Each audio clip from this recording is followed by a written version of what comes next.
Houston Running Zone, the ultimate podcast for runners in the Houston area, featuring the everyday runners who inspire us, clubs, gear, races, and runcations. Houston, we've got the runs. All right, today in the zone, I have the race director for some amazing runs and, of course, triathlons, including some new races, which I'm super excited about here in 2021. Here to give us more information about the upcoming races with her company, iTri Events, is Tina Whiteford. Welcome, Tina. Good morning. Thank you for having me. I'm so excited. Oh, yeah, this is going to be great. Well, before we talk about all the details, let's kind of address the big issue here in 2021, which is, what are some of the safety precautions so the people that want to participate feel safe about coming back to racing? Well, for our first several events that we have, we'll have required face masks before and after, not during the event. We will ask everybody if they have had it in the last few days, have been around it. Temperature checks. No one hands anything to anyone. They have to pick it up. We supply all of our volunteers with masks and hand sanitizer. And so we're trying to make sure that our contact is limited, but yet everyone can have fun while they're there. Well, I definitely want to invite you on because I personally raced I was actually relayed because I don't swim, but we did a triathlon relay, had a great time. And your price points are always very reasonable just because maybe it's your overhead. It could be, obviously locations are different with different cities, but the price point's always amazing on your races. Let's talk about the first one is you have a new one coming up. It's a 5K there in Bolivar. Yes. So the Bolivar 5K, the Mardi Gras,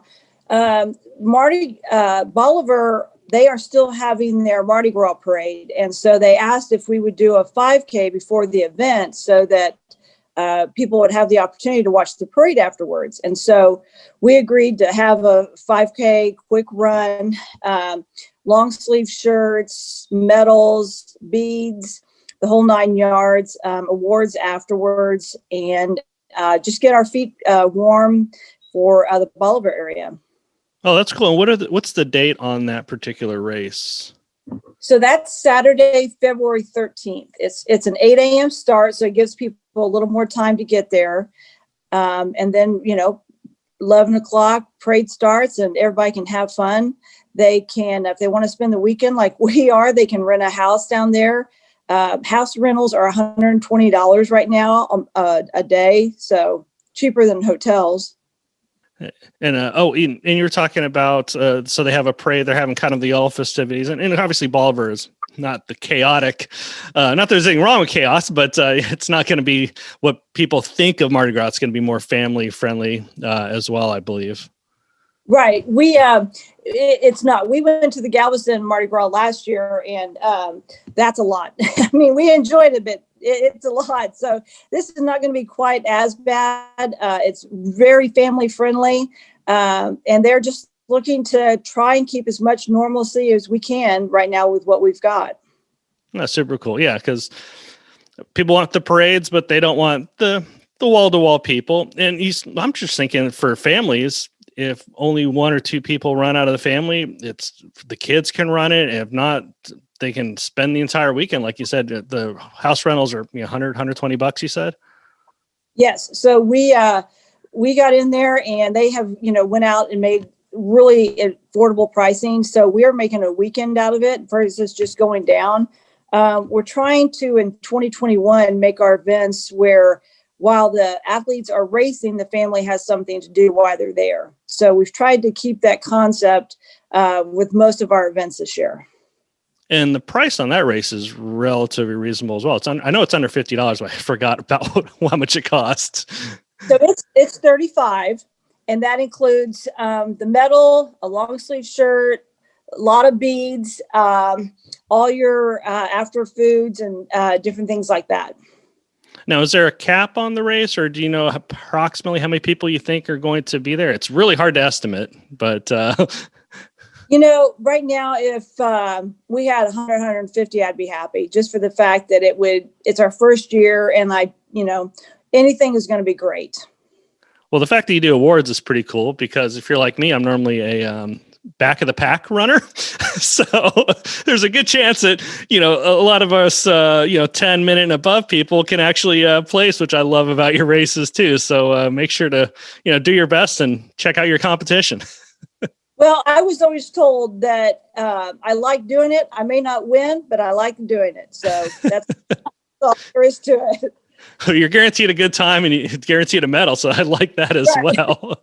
And I like how you're mixing it up. Yeah. Cause I've done the tricolor, which over in Cross Creek. And after a while, you kind of want new things. And I got another one that you're doing here on my neck of the woods is the Lake Longhorn. It's called a Splash and Dash.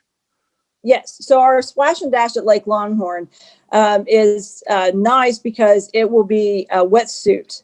And so it'll give everyone an opportunity to try out their wetsuits before all the Ironmans or the other races start. And so it's just it's an absolutely beautiful lake, gorgeous lake. It's all enclosed on the property. The parking's there. There's a lot of people that can sit around. You can stay afterwards, make picnics. It's just a beautiful property. Yeah. Some people are kind of afraid of open water, but I know that's where a lot of the triathletes train year round. My daughter, who's 14, her friends are in a swim team that swim there. So it's safe. A lot of people are like, oh, is it going to be this ocean? No, it's lake. There's no wake, which is nice. None whatsoever. Plus, we always have our safety on the water, so we always watch for everybody. But yeah, it's just a gorgeous lake, no wake whatsoever, and it's beautiful. And you have 2 different distances on that. Is that correct? We do. We have a 650 meter with a 2 mile run, and then we have a 1,500 meter swim with a 4 mile run. Okay, and there's there awards on that particular races or race distances, I should say, as well. There is. So there's awards. Once again, we'll have shirts, medals, and just entertainment afterwards. And it gives everybody an opportunity they can stay all day if they want. They've paid for the lake, and so they're there all day. Okay, so another way to easily get an award, or easier to get an award, I should say. Yes.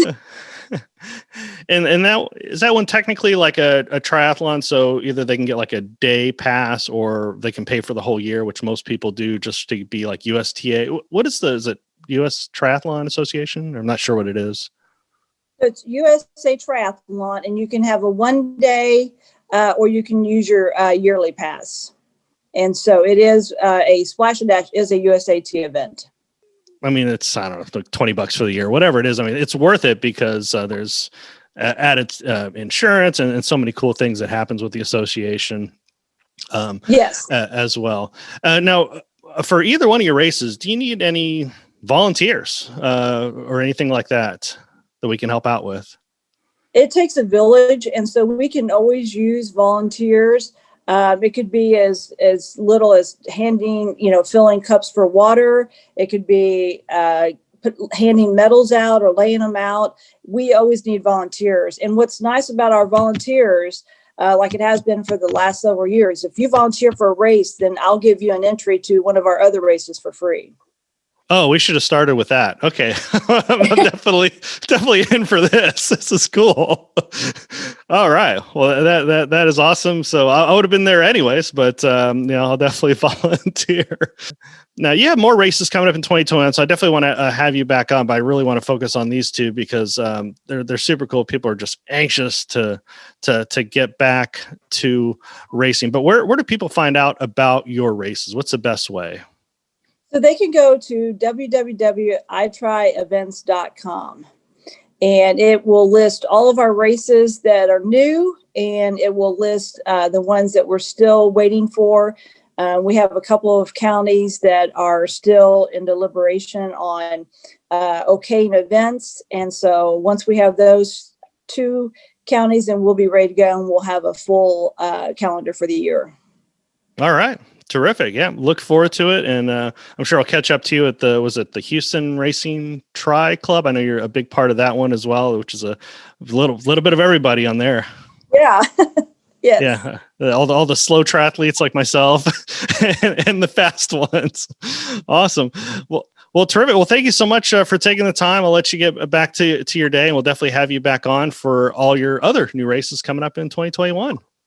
Well, thank you for having me, and I hope to see you guys out there. All right, terrific. Well, this podcast is free. All we ask is if you know somebody that could use this information, just share it with them. And if you want to find out about upcoming weekly episodes, hit the subscribe, follow button, whatever podcast platform you're in. And if you're on Apple, if you could rate us and leave a review, that helps us out as well. Looking forward to sharing another episode next week. Thanks for visiting the Houston Running Zone. If you know someone you'd like to be featured in the zone, go to thehoustonrunningzone.com and send us a message. Until next week, always remember, Houston, we've got the runs.